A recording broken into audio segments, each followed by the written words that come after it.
I remember the example of Facebook and Google DeepMind. They kept two chatbots, told them to have a conversation. So initially the conversation was in English and everything was fine. But after some time, the language started differing, which couldn't be decoded by humans. With the advent of ChatGPT, my research that I did for 5 years, and now that is redundant because your ChatGPT can answer everything. Students as well, the projects that they were doing 4 years back and the projects that they are doing right now, there is a difference in that as well. So even the students, they know where the technology is heading. How do you want to give any suggestion to the parents? A lot of the parents don't know like whether to enroll their child into AIDS. We have to trust our kids. They are not dumb. लगाम लगाने से ज़्यादा उनको guide करना ज़्यादा ज़रूरी है. Artificial intelligence is the future. Better late than never. Let them get exposed to the technology that is there. The turning point, I guess, would be the 1999 Kargil War for me. I was in 9th standard. In our classes, we were talking about, who is supreme, girls versus boys, those kind of stuff. In the real world, we could see the soldiers dying. So that was kind of a realization for me to take life seriously.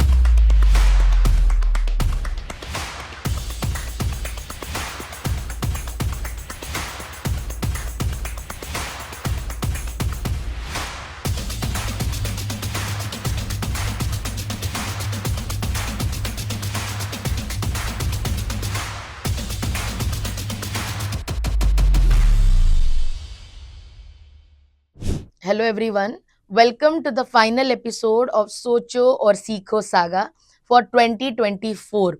What a fantastic year it has been, and to end it on a perfect note, we have a very special guest today with us. Our guest is a powerhouse of knowledge and inspiration. He holds an dual PhD, one in Sanskrit with groundbreaking research on war management in Mahabharata, and another in computer science and engineering. As the head of AI and data science department, he is shaping the future of technology. We are also incredibly grateful for his gracious guidance and mentorship for the AIDS batch at EDBA Academy, where he shared invaluable insights with our learners.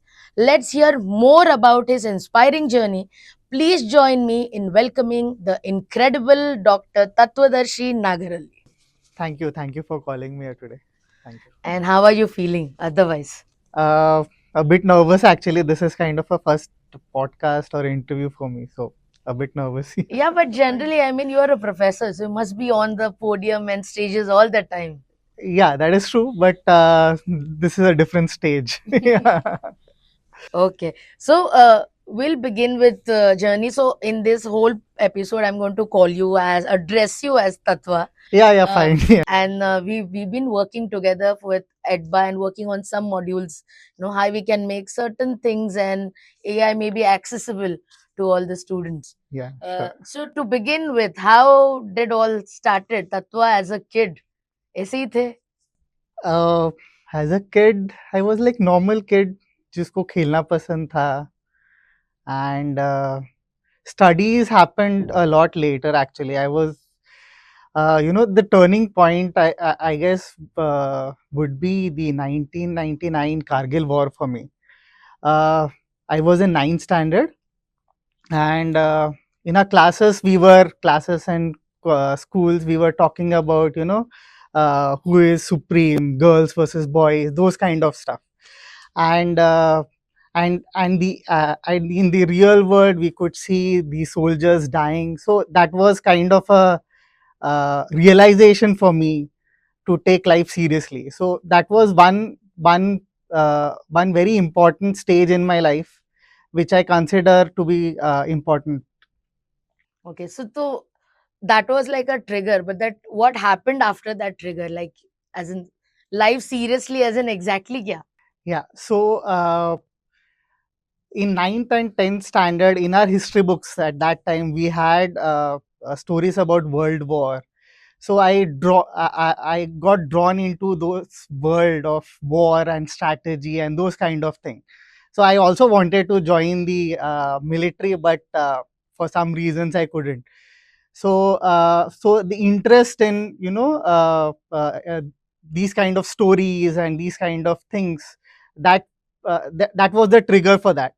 and and but before that, from the beginning, from 2000s, the multimedia computer was the thing in those time.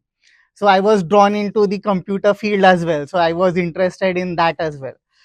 So so as a career, like, I chose engineering and I came to engineering. And in the final year, uh, uh, before the during the semester break that we have before the final year, many of my friends actually did language courses. So they joined French course, and some of my friends joined German courses. So they were thinking ahead, and they were probably planning to go abroad and settle and everything. So I had no plans for going abroad. So I thought, coming from a religious background, so I thought, why not take Sanskrit as a language? Why not study that? So in the final year, during the semester break, I went to Mumbai University, and I enrolled myself into a diploma in Sanskrit.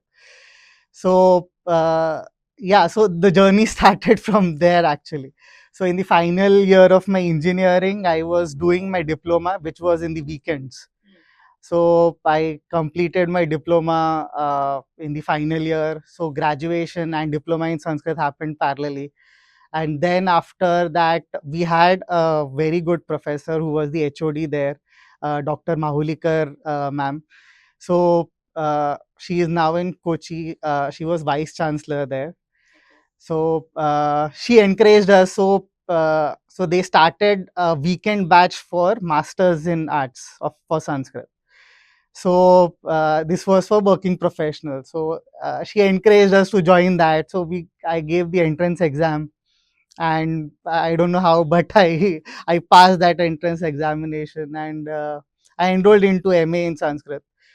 So after that, in the final semester of my masters in Sanskrit, she encouraged us to, why not study further, take your passion ahead, and do PhD. So I thought कि ठीक है, उसका भी entrance exam दे देते हैं, क्या देखते हैं क्या होता है. So somehow again I cleared the entrance examination, and since I had interest in wars and strategies and those kind of stuff, so I took up the research as Mahabharata War. So from the young age, we have been exposed to the TV Mahabharata and everything. So that has been part of our life. So I started my research there. So that is how PhD in Sanskrit happened for me. So it all I mean, I'm literally mesmerized by the way you are actually putting things together, as if you're buying maybe an apple and फिर apple का juice बन गया and then the apple pie बन गया. But I'm pretty sure it must have been very difficult journey to juggle सब कुछ. मतलब ये कर रहे थे तभी engineering हो चुका था या? Yeah. So while I was doing my PhD in Sanskrit and my MA in Sanskrit and PhD, so I was working as a professor.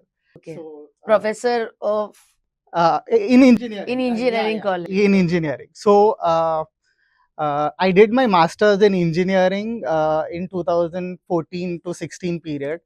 When I was doing my PhD in Sanskrit. So university and UGC had came up with a dual degree program. So we could do 2 degrees simultaneously.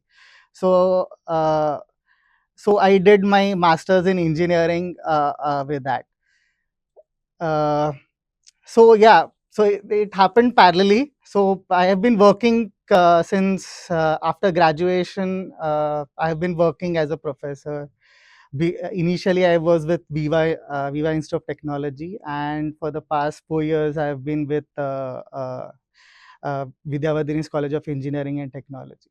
So you also mentioned about religious background. So Yeah. in your family, like maybe parents are like, do you want to give like some explanation about it? Yeah.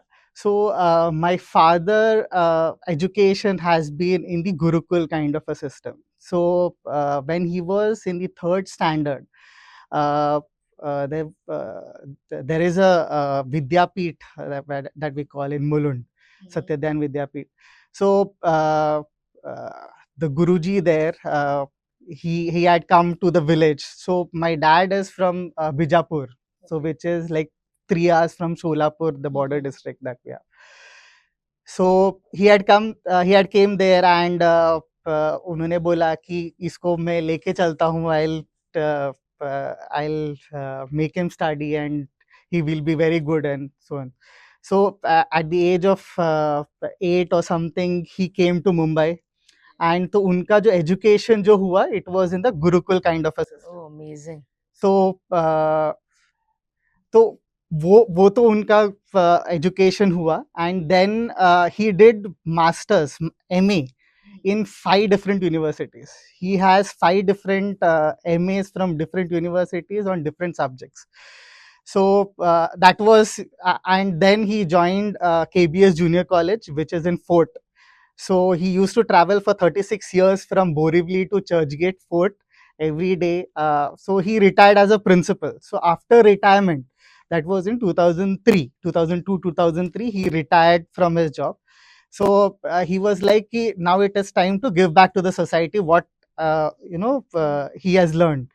So he took a land in Virar and set up a Gurukul there. So I have been exposed to that kind of environment from the very beginning. So how are you, like, are you still involved with the Gurukul? I mean, we would love to understand something about it. I am from Virar, but I don't know whether most of us know this type of, schooling system. Like, this is something what we need in the current age. I think you are the best example where you can say HOD of AI is there, and who is also exposed equally to the basics that we actually, where we our roots, where we say it. So it's an amazing background that you got, and I think with your father you also have a benchmark. Yeah, With that's so many true. degrees, it's like maybe okay, that benchmark is really really hard to reach. Yeah, that is true. So I have been involved with the functioning of the Gurukul, and whenever I get time to, so there are students who are there. So the trust that we have, it gives them free food, free residential, everything is free for them. So generally, it is a 13 years course that the student go through, and in the meanwhile. So everybody has a question कि अभी ये पढ़ाई कर लिया तो उनको खाली पौरोहित्य जो हम लोग बोलते हैं, महाराज भट्ट जी बन के ऐसा होगा क्या? So Bharati Vidya Bhavan's college, they have an examination. So they have examination from from the very basic to graduation and PhD level in Sanskrit, which is accepted in the government colleges, government schools and government colleges. So our students also give examination in that as well. So they are not only restricted to this part, even the commercial world, so to say, even that is available for them. I mean, I am just so much interested to even visit someday and to Yes, sure, see sure. all that, because it's very. I mean, I had no clue that something like this is also happening in our city, like something like that. So it's amazing. Yes, see yes. that. You're welcome to visit anytime. Yeah, we can all go and visit, And who are these children generally?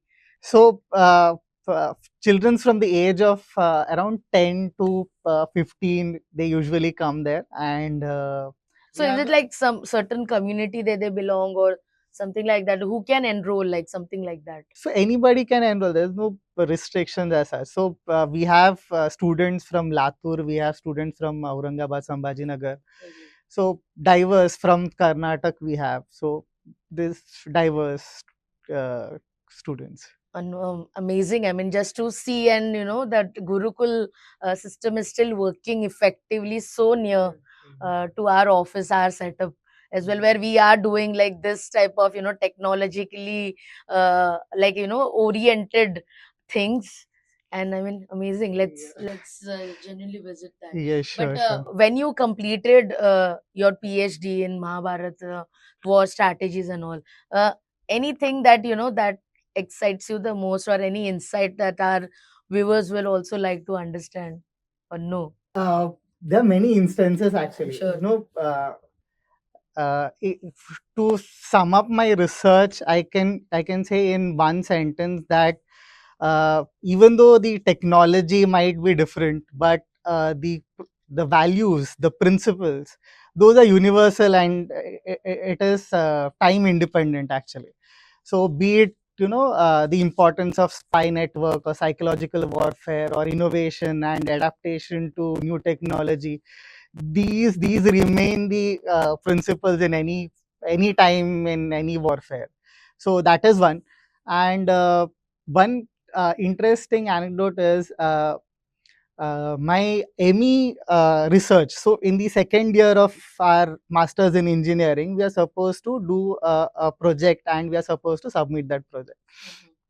So my very first, one of the first research papers in that sense was actually inspired from the Mahabharata research that I was doing. So there is one instance in Mahabharata. The Pandavas are sent to 12 years of Vanvas and 13th year of incognito. Yeah. So अज्ञातवास में उनको जाना पड़ता है. So at the end of the अज्ञातवास, Arjuna comes with the Uttar, who is Virat का son, Virat Raja का son. तो वो जब भी आता है, and Arjuna is in the he is wearing a sari and everything. So he is in a getup of a female. So this when Arjuna comes in front of them, Dronacharya and Bhishma, they understand that this is a guy and this is Arjun, but they don't want to disclose Arjuna's name to Duryodhan. So he secretly sends a message. So if you read the text, so it is just Nadi, Jala, Keshava, and so like this, it doesn't make any sense. This is only water, river, those kind of things. So, but when you bisect it properly and when you remove certain alphabets and everything, you will understand that what he's trying to say is the person that has come in front of us, who he is uh, uh, Lankesh, that is Lanka में जो अशोक वाटिका था, उसका जो शत्रु था, वो शत्रु जिसके ध्वज में है, वो नारी बन के आया है. So Ashok Vatika was destroyed by Hanuman. Hanuman is the Dhwaja. Each warrior had their own sign kind of thing. So Arjuna had the sign of Hanuman on his flag.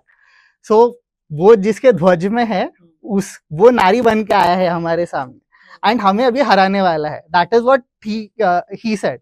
So this was the secret message. So the so-called steganography and cryptography that we call that as a new modern phenomena. Steganography is a very old technology which has been used for many centuries on. So this was one kind of text steganography which was used. So that is how my masters in engineering project was inspired, and my first research paper was also kind of inspired with that. So coming back to a very different genre, from art to technology, AI as your domain right now, that you're currently working on. I mean, how are things over there? Like, the educational aspect, how do you see like responses, the stigma, the fear, the talks that, people are saying AI sab kharab kar dega, all that? So I have a very different take to it actually. So everybody is like fearing about AI job le lega, kam kar lega. So I feel the job titles will be different. Yes, obviously, because many of the jobs which are there already, it will become redundant. The AI is going to do that, but some AI engineers will be required, right? So the job titles will be different. Many more jobs will be created, but yes, everyone will have to upskill themselves to be up to the technology that is there currently.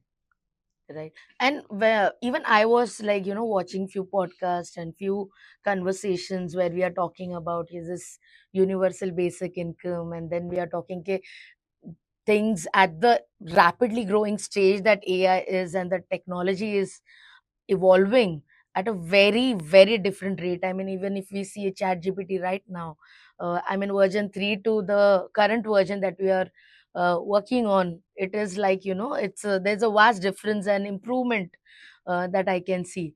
uh, the fear, even I don't feel it. I just feel that it's a great tool to have, where you are doing certain things where it is to take maybe hours previously, it is just faster. But how do you, make sure that the young minds that we have, and the the labeling that we give them, like, with the gen z's and the way they are, and this rapidly evolving ai, how do you deal with that on a daily basis? What are those maybe key factors do you find which are maybe pros and cons, like good and bad, in the kids? So actually, I feel we criticize the Gen Zs and the millennials and all, but the exposure that they have already about the technology and everything. So I guess I feel they are very well prepared for it. And many of the students that I come across, they are already talking about these kind of things, building generative AI models, so leveraging generative AI models. So they are already into that. And let me give you another example. Yeah.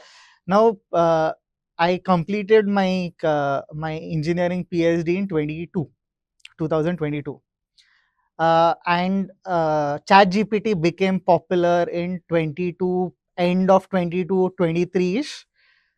And with the advent of chat gpt, my research that I did for 5 years, 4 years, 4.5 years, that is redundant now, because ChatGPT has completely overshadowed that research. That my research was about creating a chatbot by having only knowledge base of a text.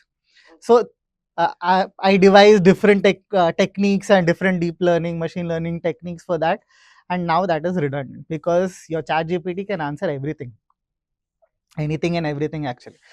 So and students as well.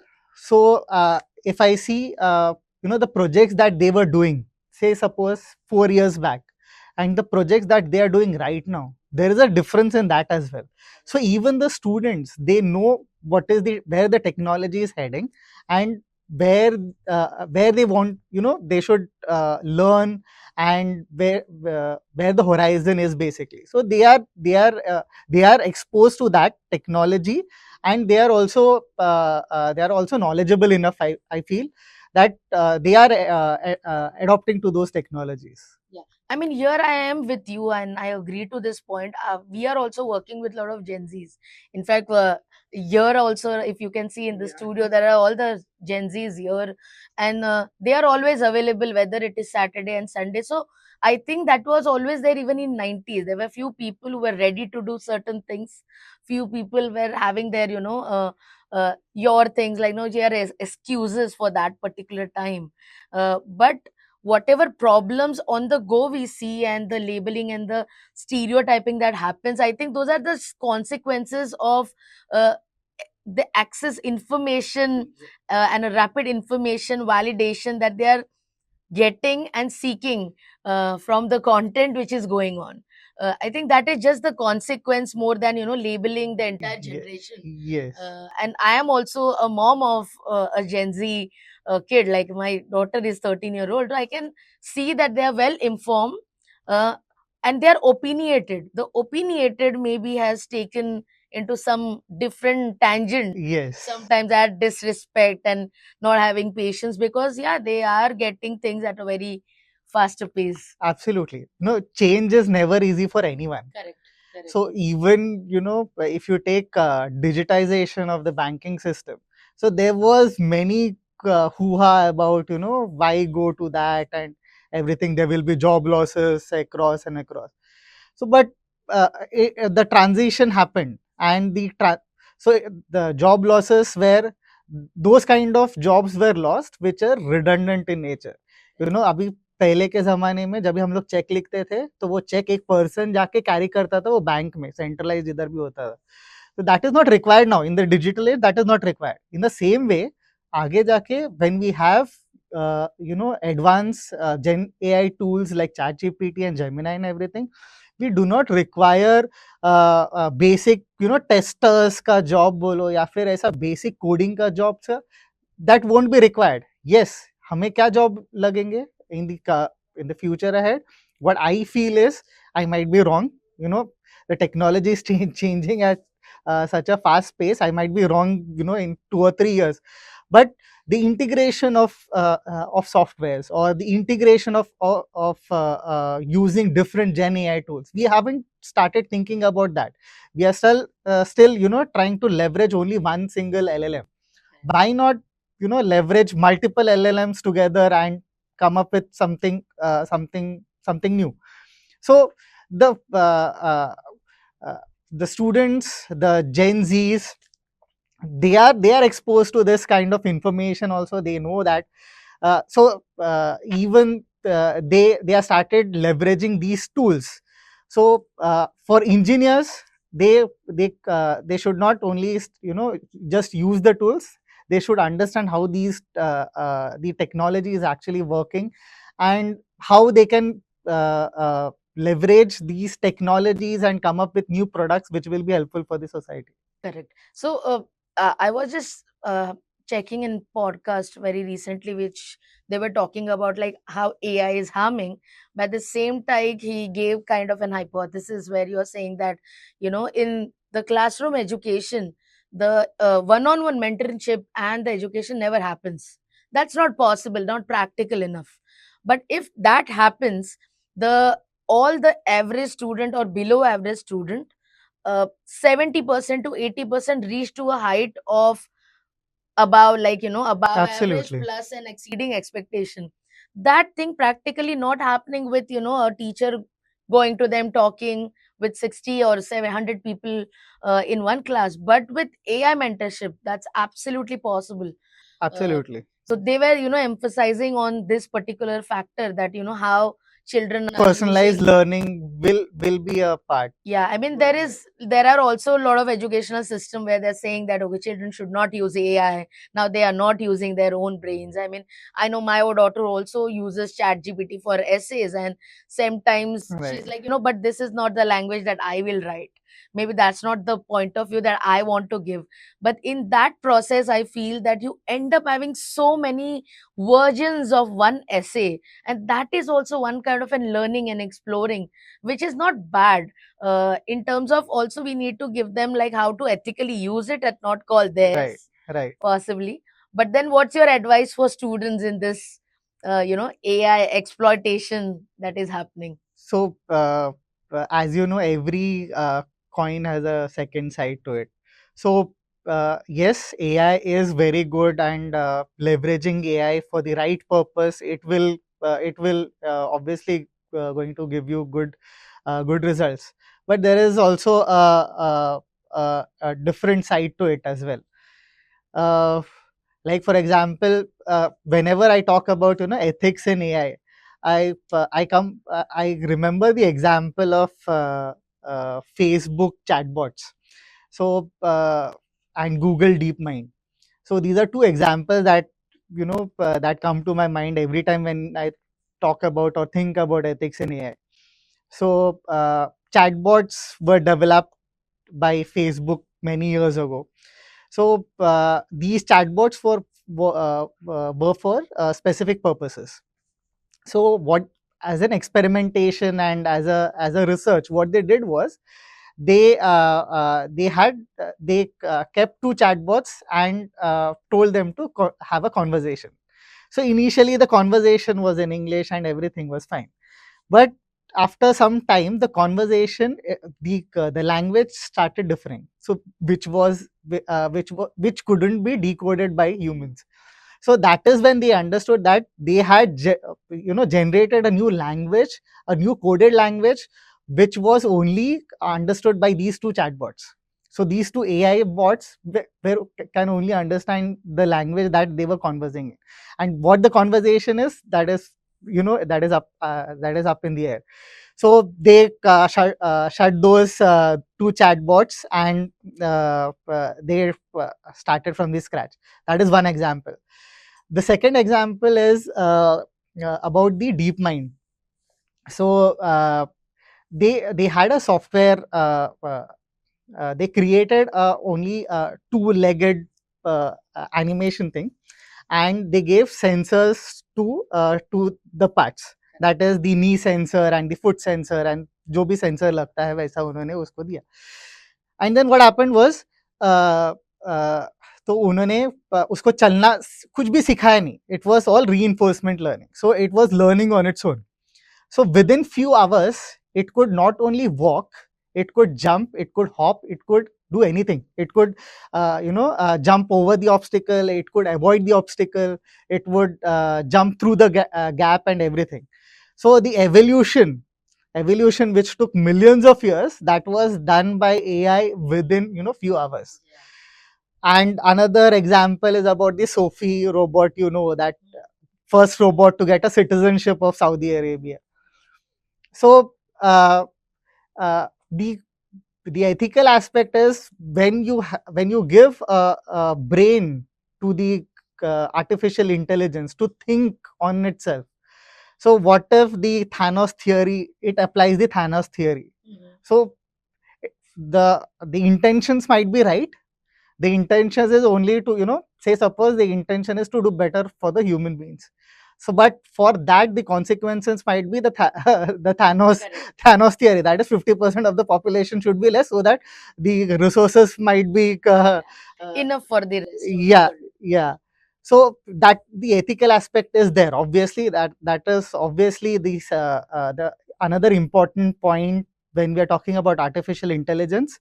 But there should be some kind of a tap, a switch off button somewhere where we can control. So at the end of the day, there has to be some measure, some key wherein using which, if it becomes uncontrollable, if the example of the Facebook chatbot, if it becomes uncontrollable, and if it is, we are not sure about what the artificial intelligence is going to apply the knowledge about, then yes, it is, there has to be some kind of a measure to put it off.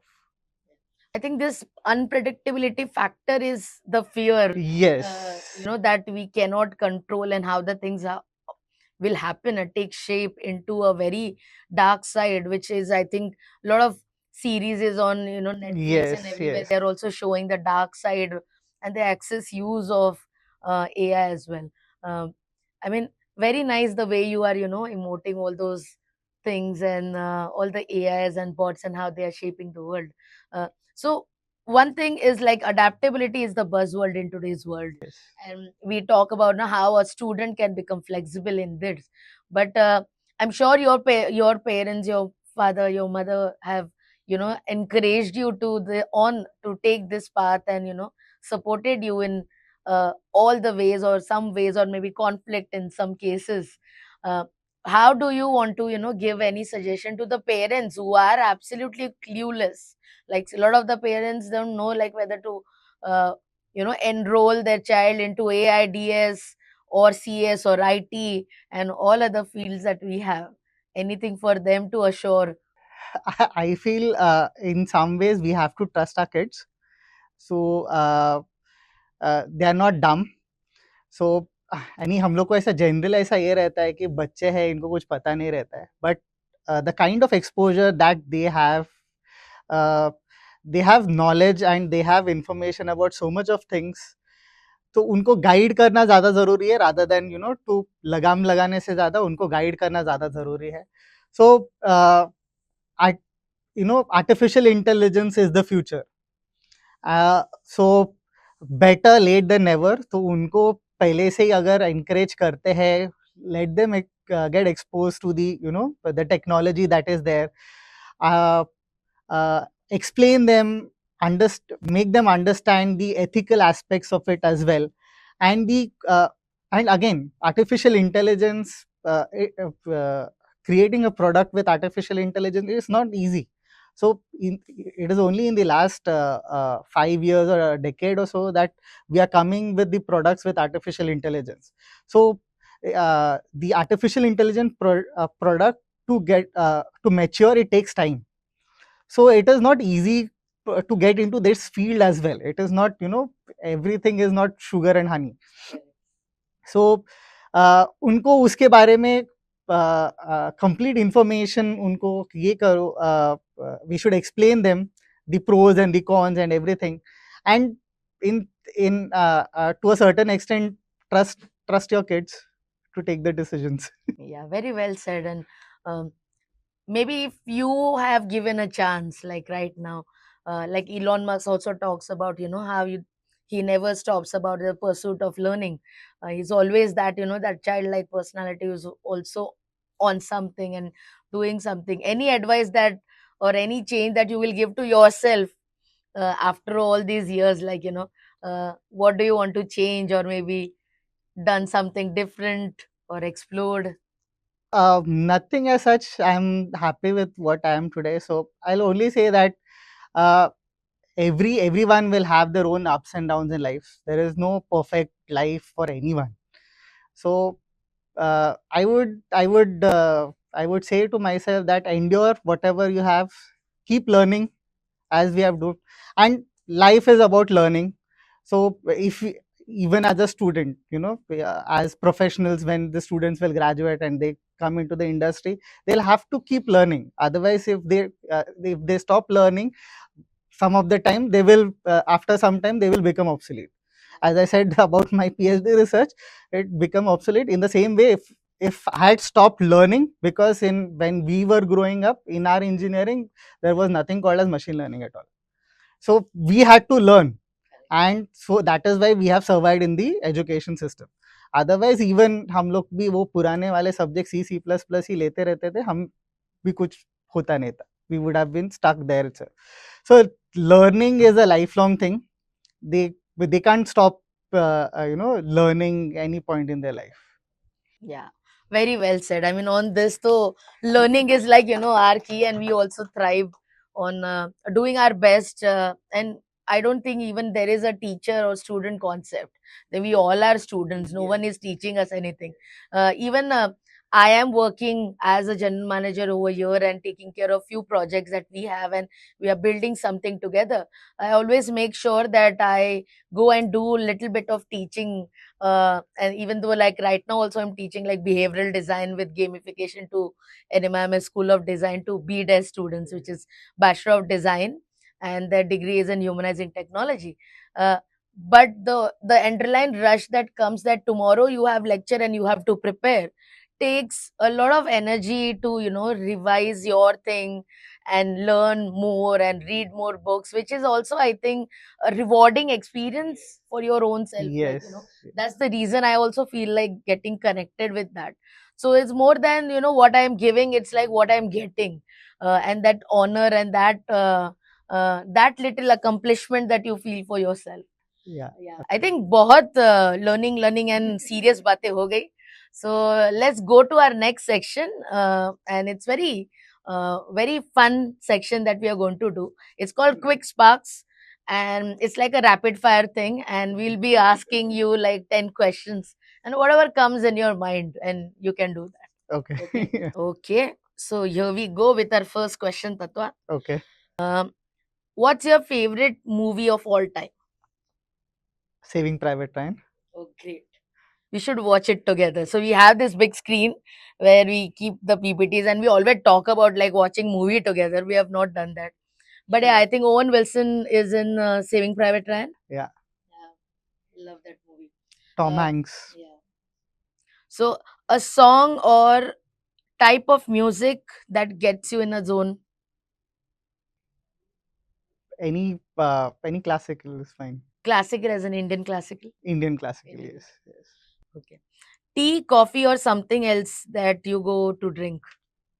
I Nothing, don't. I know. He always comes and I'm like, do you want tea? Do you like coffee? And he's like, no. No, I don't drink. Water person. Water. Great habit, I guess. One hobby you wish you had more time for. Uh, Playing an instrument. I'm not an artist, but I admire the artist. So yes, playing an instrument is one of my dream. I don't know. Okay. And what it could be like, if it is that one instrument that you would like to learn. Either a flute or a guitar. If you could visit one place in the world right now, where would it be? Ladakh, Okay. August is coming, so I think the great time. my favorite place, Okay. So you've been there already. multiple times. A childhood memory that still makes you smile. Complete childhood. Like I was a fun-loving kid, so I used to play a lot. So yeah, Okay. Books or any audiobook, anything that you would like to, books, physical book. any book that you want to recommend that our viewers can watch or read. So in the current times, I'm reading a lot of Amish Tripathi. So yes, If you could have dinner with any historical figure, who would it be? historical figure. Yeah. You stumped me there. Anyone, any character from Mahabharata that that excites you most, or maybe top 5 characters from Mahabharata. Krishna and Bhim. Krishna. Bhim is my favorite character. Why is that? I think when uh, I have spoken with, I love Mahabharata. Okay, I'm from that time. Like, I think I'm also a few years senior to you as well.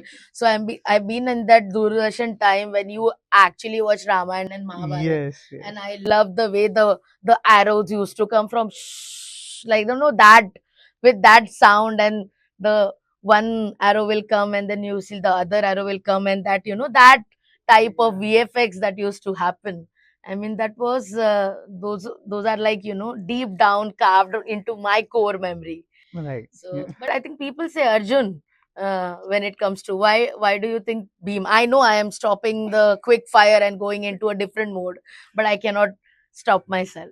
I believe uh, Bhim from the very beginning, from his birth till the end, he was one feared character by Duryodhan. So Arjun, this is according to me, okay. So according to me, Arjun became a threat for the Kauravas or for Duryodhan after his because of his dedication while studying, and since he became a good Dhanurdhar. So before that, uh, it was Bhim who was Duryodhan tried to kill Bhim with the poison, and he fancied himself against Bhim. So rest everything. So he had other 99 brothers to take care of the other 4 brothers, but because Arjun became a very good Dhanurdhar, so he had to come up with an alternative with Karna. Yeah. Karna and Ashwatthama. He had to have someone against Arjuna, and even in the Mahabharata war, if you read the complete text, maximum people have been killed by Bhima, not Arjuna. I So didn't knew that. And Bhima, we have a visualization that he was only good with the Gada. That was not the case. He defeated Ashwatthama, Karna, and everyone with bow and arrow. So there were many instances in the Mahabharata itself where they had the duel. Bhima had duel with Dronacharya. Bhima had duel with Ashwatthama. He had duel with Karna. And most of the time he has defeated them in bow and arrow, not with a gada. So according to me, uh, he is my favorite character. Yeah, I mean, that's a great insight, because now that I'm thinking on it, and it gave me also goosebumps, because I am into all that. I just, so you relate with, all those things a lot. So it's like, Beam is that startup who is into agile development and agile formation in life, where you're continuously working on something. At the same time, Arjuna is always felt like a corporate setup with lot of systems and structures and all the investments and Like they have everything in place and you are skilled with your way and long way to go. But I mean, I don't know whether this makes sense or not, but that was my first thought. Okay, moving ahead to the next one. What's your guilty pleasure when it comes to food? Dosa. Yeah. Dosas. One thing you do to relax after a long day. After a long day, I like to read. I like to listen to music, and I like to eat food. Dosas.